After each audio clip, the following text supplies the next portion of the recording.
¿Cómo están, amigos? Bienvenidos a un nuevo capítulo de Revolución Circular, podcast de economía circular y cuarta revolución industrial aquí en TX Plus, el primer gran medio digital de ciencia y tecnología. Soy Petar Ostoich y los invito, como siempre, a que nos conectemos por redes sociales. Me pueden encontrar en Twitter en @PetarOstoich, también en Instagram en @PetarOstoichOficial, y les recuerdo que pueden ver este capítulo y todas las entrevistas anteriores de Revolución Circular suscribiéndose en mi canal de YouTube.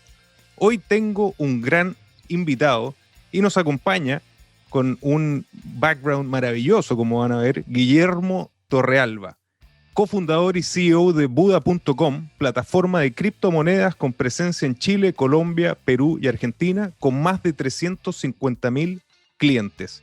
Sin más, don Guillermo Torrealba, muy bienvenido a Revolución Circular. Hola Petar, gracias por la invitación. Me encanta estar acá. Me gusta mucho lo que tú haces y no me parece curioso porque entiendo por qué pasa, pero Bitcoin, hay toda una retórica en torno a Bitcoin que tiene que ver con lo destructivo que es para el planeta. Y yo, por supuesto, estoy muy en contra de eso. Y tú, siendo una persona que está empujando la economía circular, entiendes muy bien por qué eso no es así. Y siempre me ha gustado mucho lo bien que entiendes Bitcoin. Entonces me gusta mucho que estemos discutiendo de Bitcoin en un podcast donde el futuro de nuestra humanidad es como el objetivo. Absolutamente, y es un tema que vamos a tocar porque es fundamental y ha estado mucho en el debate. Naturalmente, Guillermo, este es un tema que mucha gente nos lo ha pedido. Para mí también es extremadamente interesante por muchas de las cosas que vamos a conversar. Un disclaimer, sí, tenemos que decir que Revolución Circular no da recomendaciones financieras, pero nos mueve esta pasión por conocer tecnologías disruptivas como Bitcoin. Ya hemos tratado en el podcast el tema de blockchain, pero que realmente son tecnologías disruptivas que están cambiando para mí entender, una de las actividades e industrias que no había sido impactada como el sistema monetario, el sistema financiero. La primera pregunta del millón, o quizá en el contexto de los 21 millones, es ¿qué es Bitcoin y cómo nace Bitcoin? Si nos puedes contar, Guillermo. Bitcoin, esta es una pregunta que puede ser fácil, pero a mí siempre me ha costado porque siempre parto de la base que hay como 10 maneras de explicar Bitcoin y dependiendo de quién es la persona que está al frente es cuál le calza. Así que, pero he llegado a explicarlo de esta forma. Bitcoin es un sistema económico, es dinero que replica las características del oro, en que es un dinero súper escaso, es un dinero fungible, un dinero súper fácil de verificar, y que no tiene las desventajas del oro y que llevaron a que el oro dejara de ser la tecnología preferida por el sistema financiero mundial, como que el dinero es difícil de dividir, el dinero no se puede transferir por internet. Bitcoin resuelve todo eso. Entonces Bitcoin es dinero nativo de internet, pero es un dinero que por su naturaleza es mucho más parecido al oro que a las monedas nacionales, porque las monedas nacionales son emitidas y son controladas por entes centralizados, que en el caso de Chile se ha comportado los últimos 30 años, pero hubo un momento en que no se comportó y todos los chilenos vivimos 600% de inflación, lo que está viviendo Venezuela ahora. Y entonces Bitcoin nace, filosóficamente hablando, nace de la idea de que la revolución de Internet no estará completa hasta que Internet tenga una forma de dinero que sea nativa de Internet. Al mismo tiempo, la filosofía de Bitcoin dice, si vamos a crear dinero que es 100% digital, aprovechemos de resolver los problemas que el dinero actual ya sabemos que tiene. Y Bitcoin es el nacimiento de esta revolución. Así es, muy de acuerdo, y ahí tocaste un tema fundamental que yo creo que en esta evolución que tiene Bitcoin, yo también distingo distintas etapas y creo que hoy estamos definitivamente en una concepción de reserva de valor para Bitcoin. Eso para mí no saca o quita que en el futuro también se pueda convertir, y estoy absolutamente de acuerdo que es un sistema monetario digital con características muy interesantes, pero para mí y que también yo creo que ayuda muchísimo en la mística, que en esta economía de la atención siempre es muy importante, es esta concepción que tuvo, cómo nace Bitcoin, y un personaje que, si en algún minuto se sabe quién es él, ella o ellos, o como dicen ahí, quizás una inteligencia artificial que viene del futuro, pero Satoshi Nakamoto, que creo que es muy interesante para quienes nos escuchan, saber cómo nace toda esta tecnología y este movimiento, ¿no? Es de las partes más fascinantes. Así es. Yo llevo 7 años en esto y sigo pensando en esa pregunta, no te voy a decir que diariamente, pero al menos una a la semana. Bitcoin en estricto rigor es un protocolo. ¿Y qué significa que sea un protocolo? Es que es un software, es un programa computacional que tiene un set de reglas, y todas estas reglas están escritas en este código, y este código está replicado en millones de computadores alrededor del mundo, y por eso se dice que Bitcoin es descentralizado. No hay ningún computador central que contenga toda la información. Lo maravilloso e infinitamente curioso de esto, del nacimiento de Bitcoin, es que Bitcoin, desde el punto de vista ingenieril, es una maravilla, porque no es que sea tan difícil de crear, es que quien haya creado Bitcoin logró juntar partes de las ciencias de la computación que históricamente habían estado separadas, y las juntó de tal forma que logró crear dinero. Y el resultado al que llegó es difícil de explicar lo maravilloso, porque logró resolver todos los problemas de un sistema económico con incentivos económicos, cosa que seamos todos los humanos que participamos de la red los que tenemos incentivos económicos para aportar y no para desaportar. Y toda esta maravilla que se traduce en un código computacional fue regalada al mundo por una persona que nadie sabe. No solo nadie sabe, porque hay mucha gente que dice, pero como nadie sabe, entonces esta persona podría llegar en cualquier momento del tiempo y hacerse todos los bitcoins, porque es dueño del código. No solo regaló Bitcoin, sino que Bitcoin es código abierto, regaló la discusión, porque no fue una persona que regaló el código y ya está, sino que estuvo aportando en blogs de criptógrafos. Entonces fue una persona que aportó con mucho conocimiento, y luego finalmente todo ese conocimiento se tradujo en un pedazo de código que hoy está corriendo en millones de computadores y que se ha replicado en miles de veces, y por eso hoy día tenemos miles de criptomonedas.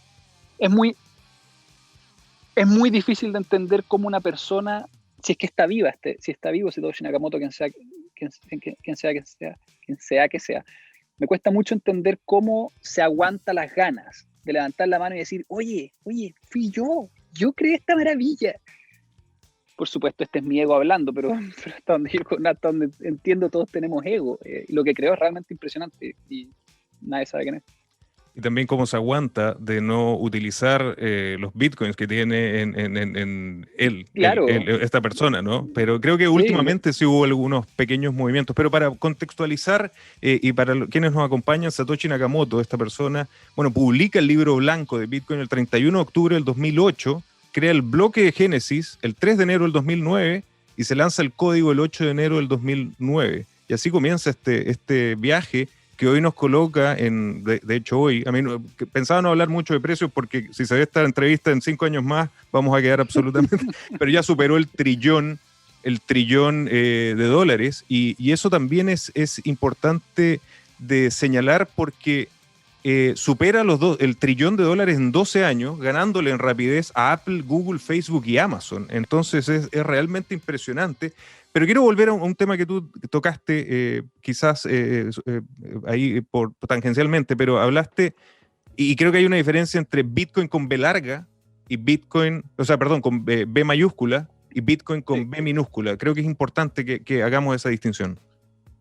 Sí, a nivel de estándar, de vocabulario, nos referimos a los estándares, a los protocolos de Internet, nos referimos con mayúscula, y al uso diario de la moneda, en el caso de Bitcoin, nos referimos a Bitcoin con minúscula. Y entonces cuando nosotros hablamos de Bitcoin como protocolo, nos estamos refiriendo a la tecnología que habilita la existencia de los Bitcoins con B minúscula, que son estos objetos abstractos, pero transferibles entre personas. Tú dijiste el trillón de dólares de precio. Sí, a mí me gusta, es trillón, no es que Bitcoin haya llegado a un trillón de dólares del precio por unidad, sino que el market cap, la capitalización bursátil de todos los Bitcoins superó el trillón de dólares. Y a mí, más que la comparación con las empresas, que de todas maneras es extremadamente impresionante, porque estamos hablando de las empresas más exitosas de la historia de la humanidad, le ganó a todas.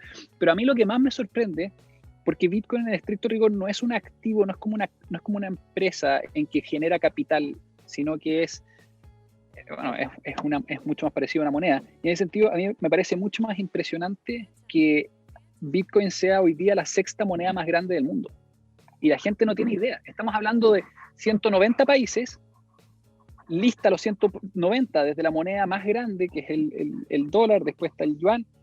Bitcoin está sexta. Le gana a todas las latinoamericanas, le gana a prácticamente todas las europeas. Y no se siente tanto, porque el peso chileno se siente mucho, porque si bien a nivel de moneda global no es tan grande, pero está todo contenido dentro de la esfera y dentro de las fronteras de Chile. Y entonces se siente mucho el peso chileno, lo vemos en todas partes, y aparte la ley nos exige usar el peso chileno. Bitcoin es la sexta más grande, pero está diluida en todo el planeta. Entonces se siente, se percibe, se escucha mucho menos. Pero Bitcoin es inmenso, es realmente muy, muy grande.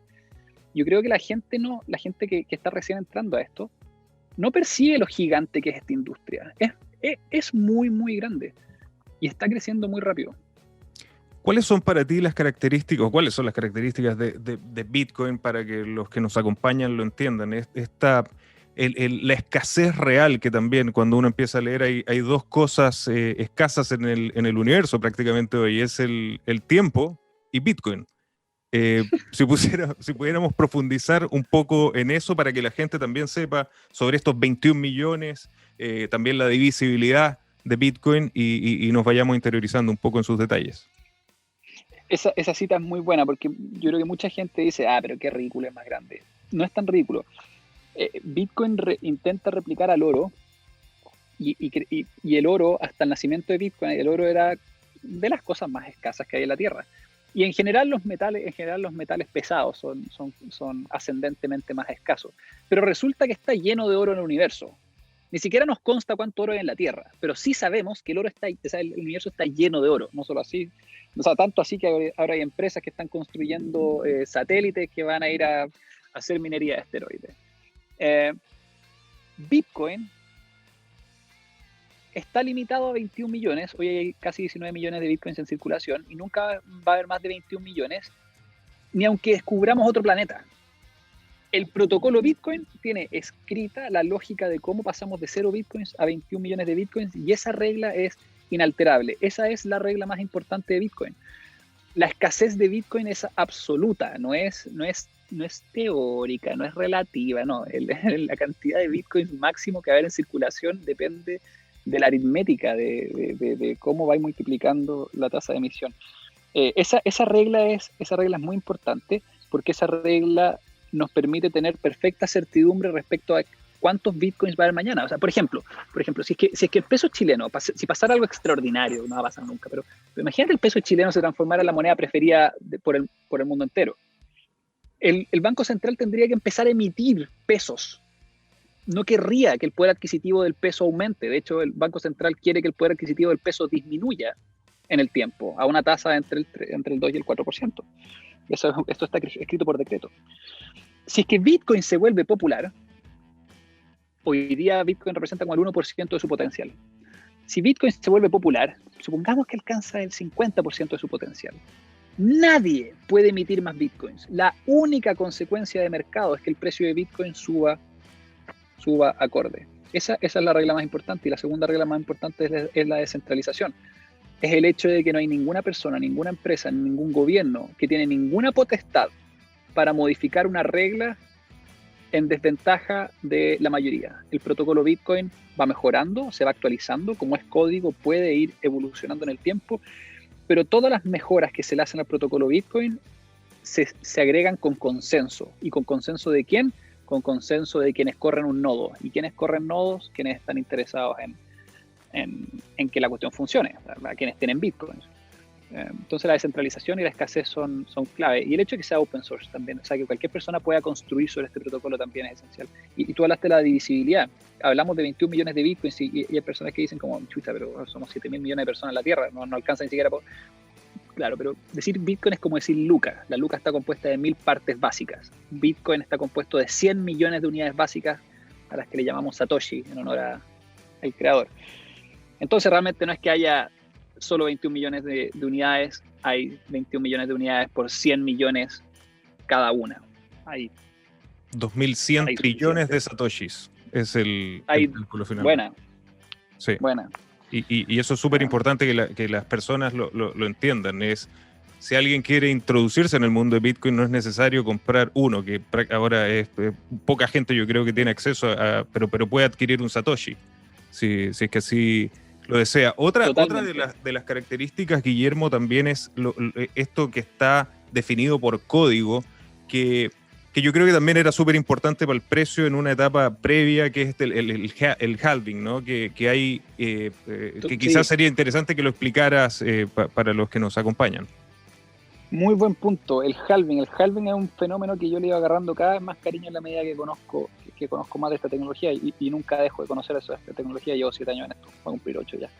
El halving, la única forma de crear bitcoins es minando bitcoins, y minar bitcoins es un ejercicio computacional que busca llevar la contabilidad de la red y asegurar la red. Ese es otro de los atributos más importantes del protocolo Bitcoin. Es el hecho de que Bitcoin está asegurado por las leyes de la termodinámica, es el hecho de que exista minería física, real, en computadores. ¿Ya? Pero bueno, entonces la única forma de crear Bitcoins es minando Bitcoins. Los nuevos Bitcoins que se crean son la retribución económica que se llevan los mineros por aportar poder computacional y seguridad a la red. Y entonces cada 10 minutos el protocolo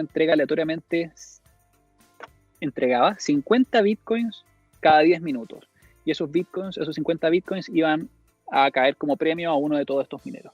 Y entonces estos mineros recibían estos bitcoins y pueden venderlos para pagar la electricidad, para pagar el computador y bueno, quedarse con las utilidades.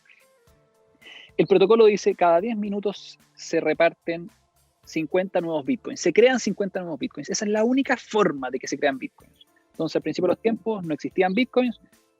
Satoshi Nakamoto empezó a minar bitcoins y después de 10 minutos creó los primeros 50. Y ahí nació la red. ¿Ya? Ese es el bloque Génesis, de hecho, del que tú hablaste. Es el bloque Génesis porque es el bloque inicial, el bloque 1. Y entonces el protocolo tiene la primera línea de código, alguna línea de código dice cada 50 bitcoins cada 10 minutos. Y la segunda línea de código dice, este premio de 50 se reduce a la mitad cada 210.000 bloques, que son 4 años. Entonces, partimos en 50, después 25, después 12,5, ahora estamos en 6,25. Hoy, en este momento, si es que Bitcoin costara $60.000, está por ahí, entonces los mineros se llevan un poquito más de $360.000 cada 10 minutos en nuevos Bitcoins que se crean. Y entonces, el límite de 21 millones de Bitcoins, el número 21 millones no está escrito en el código. El límite de 21 millones es el resultado aritmético de multiplicar 50 por 10 por 210.000, y después 25 por 10 por 210.000 y después. Entonces es asintótico a 21 millones de bitcoins y esa regla ya no se puede modificar, esa regla quedó para siempre, así que Bitcoin es realmente escaso. Y de ahí nace su escasez, de esa regla. El tema de la minería es fundamental en entender el proceso y entender por qué, que yo creo que es algo que le llama muchísimo la atención, el consumo energético de la producción y de la minería de los bitcoins. Y hablaste sobre la primera y segunda ley de la termodinámica, creo que es fundamental. Para mí como ingeniero, la primera vez que empecé a meterme en el tema de Bitcoin y trataba de entenderlo desde la parte monetaria o financiera, siendo que muy poca gente entiende lo que es el dinero, muy poca gente entiende por qué le damos valor a ciertas cosas o cómo se crea el dinero. Cuando empecé a entenderlo ingenierilmente, y aquí tengo que decirlo, que la introducción de Michael Saylor en el juego para mí fue fundamental, y entender que para que se cree Bitcoin necesitas tener un respaldo termodinámico a través del consumo energético, y eso te lo genera la minería y el proof of work, fue fundamental, versus la impresión de dinero indiscriminada que tiene la decisión finalmente un gobierno de hacerlo o no hacerlo. Y naturalmente todo esto requiere un consumo importante de energía. Han salido también gráficas interesantes mostrando que lo que se señala tampoco es tan cierto en términos, no del consumo, pero sí del impacto de la huella de carbono. Creo que Bitcoin ha dado pasos importantísimos en fomentar y en estimular la energía renovable. Y cuando comparas las huellas de carbono, no hay comparación. O sea, hay hay más huella de carbono de gente viendo videos en YouTube y usando Internet tal como lo usamos que de la minería de Bitcoin. Pero ¿cómo estás viendo todo este proceso de consumo energético y cuál es la importancia para ti? Sí, yo creo que es importante explicar de dónde nace y por qué se tiene que consumir electricidad.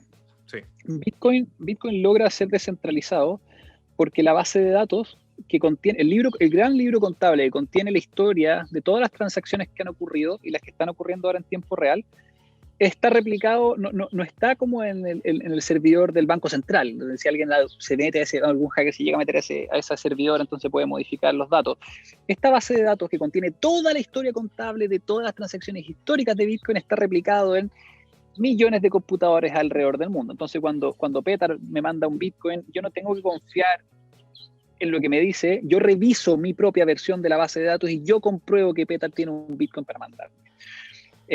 Entonces, esa es la manera que distribuidamente alcanzamos, o sea, tenemos consenso de cuál es el estado de la contabilidad. Ahora tenemos un problema, es cómo si, o sea, entonces Petar me manda un Bitcoin, ¿cómo me aseguro yo de que yo tengo la última versión de la base de datos? ¿Qué pasa si es que Petar tiene una versión de la base de datos más actualizada y en la versión de Petar ya le pagó ese Bitcoin a otra persona? Entonces yo estoy atrás y yo entonces recibo el Bitcoin de Petar, pero ya ese Bitcoin en verdad no existe y yo voy a quedar solo en la red.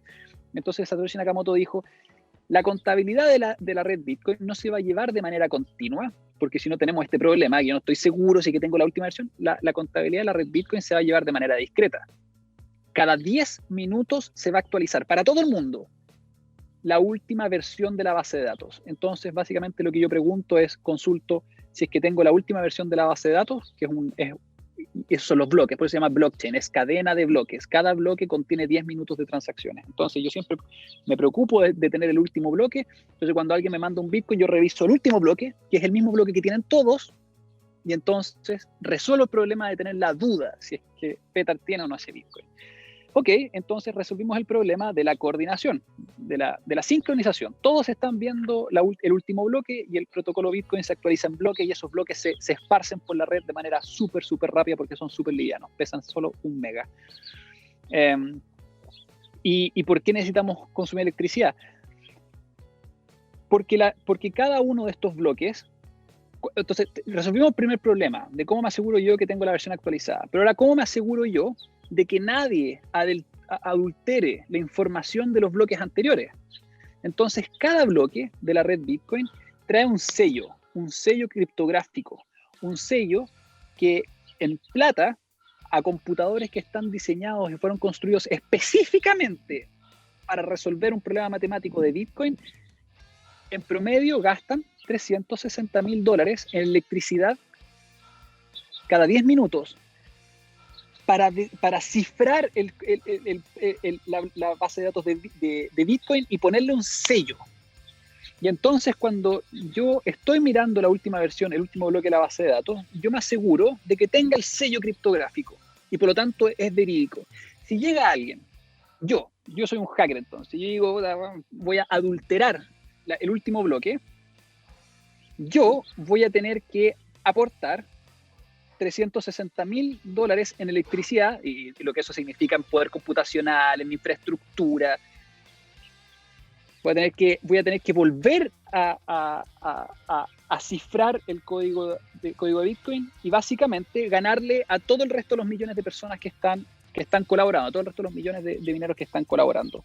Entonces, la electricidad que usa la red Bitcoin no se desaprovecha, se aprovecha en un 100% cifrando el código y la base de datos de Bitcoin. Cuando yo estoy mirando la base de datos de Bitcoin, estoy mirando literalmente números que están asegurados por las leyes de la termodinámica, porque la única forma de adulterar esos números es haciendo que un computador resuelva ese problema de nuevo.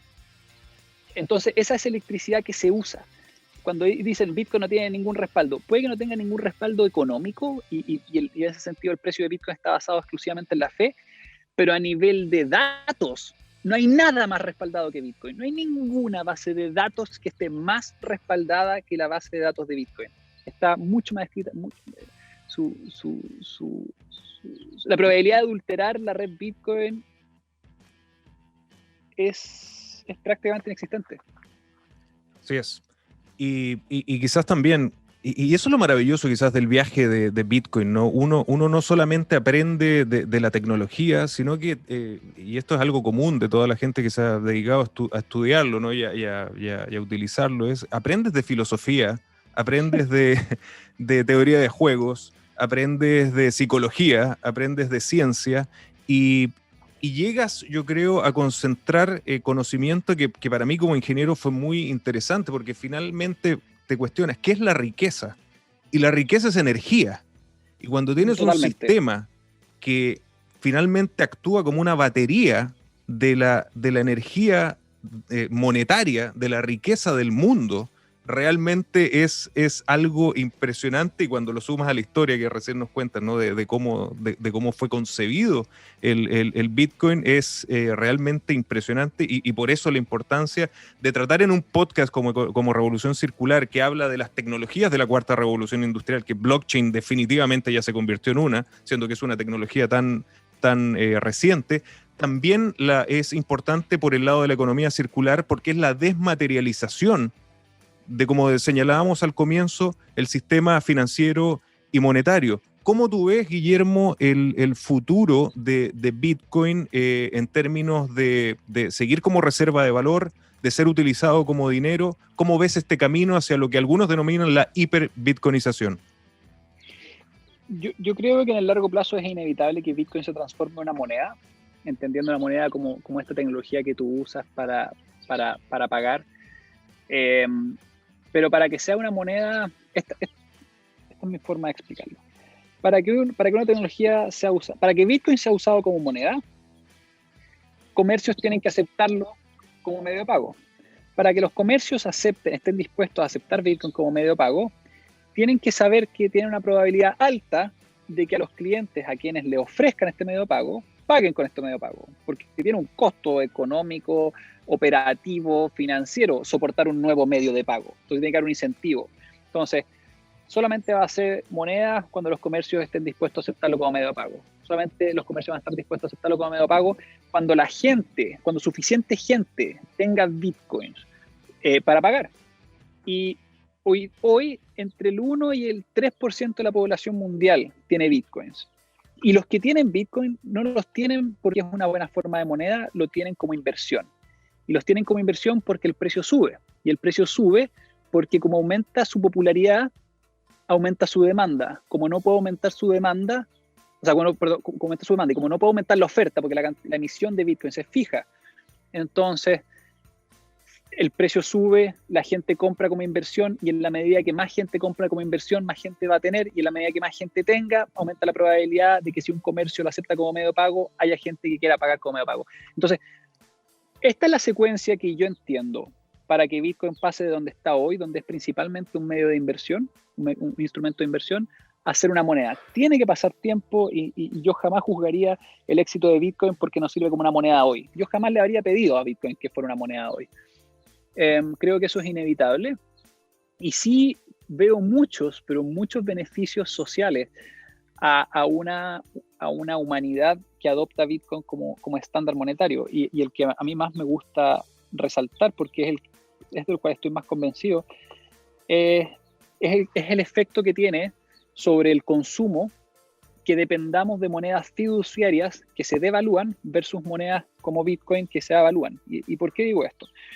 Porque el principal objetivo de la inflación, y esto no es conspirativo, esto es teoría económica 1.0, el principal objetivo de la inflación es aumentar tu incentivo a consumir hoy.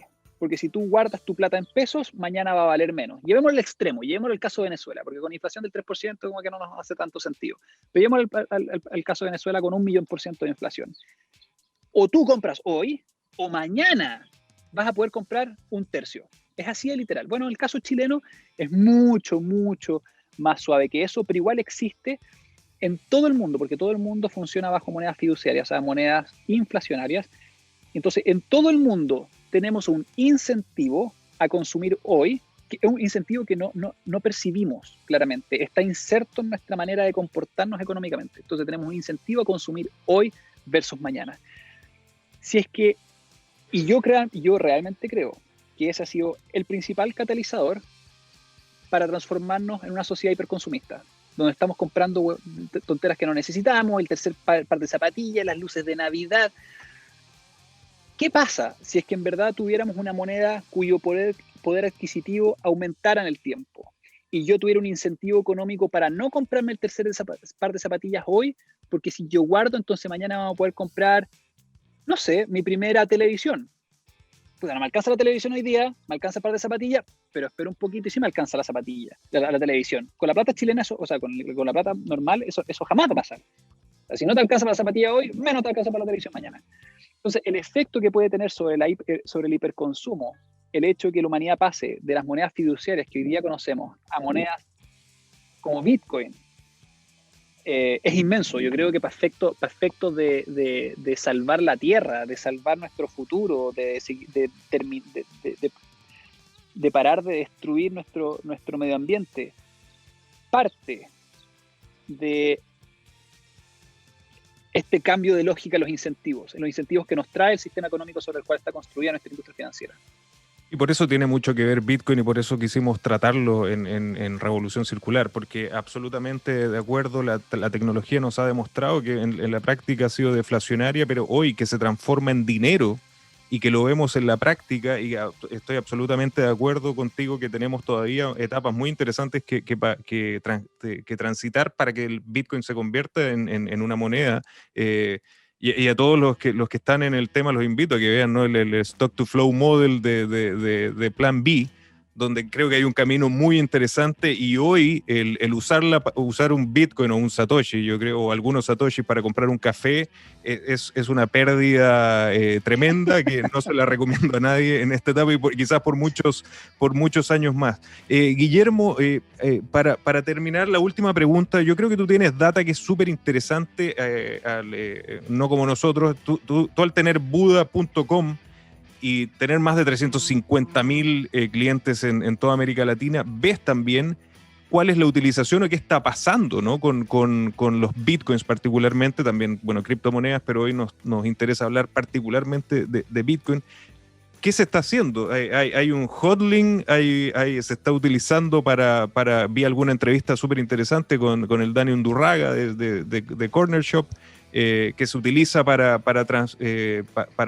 transmitir dinero y cambiarlo inmediatamente? ¿Qué se está haciendo? ¿Qué están haciendo los clientes de Buda o qué están haciendo la gente con Bitcoin?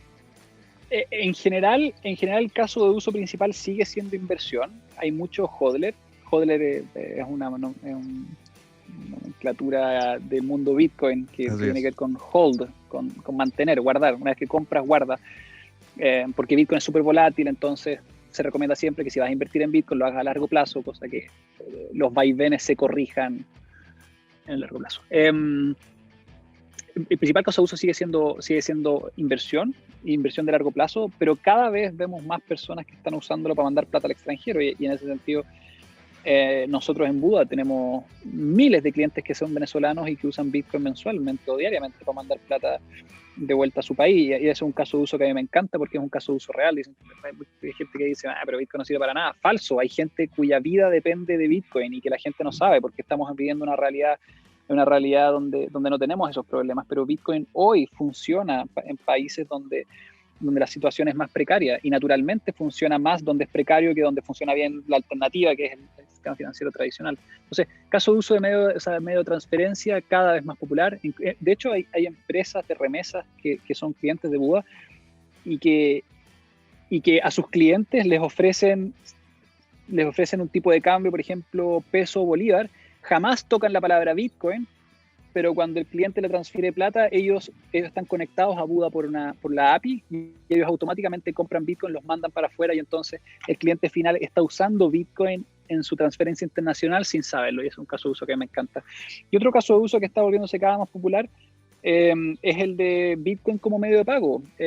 Y ahí tenemos muchos clientes.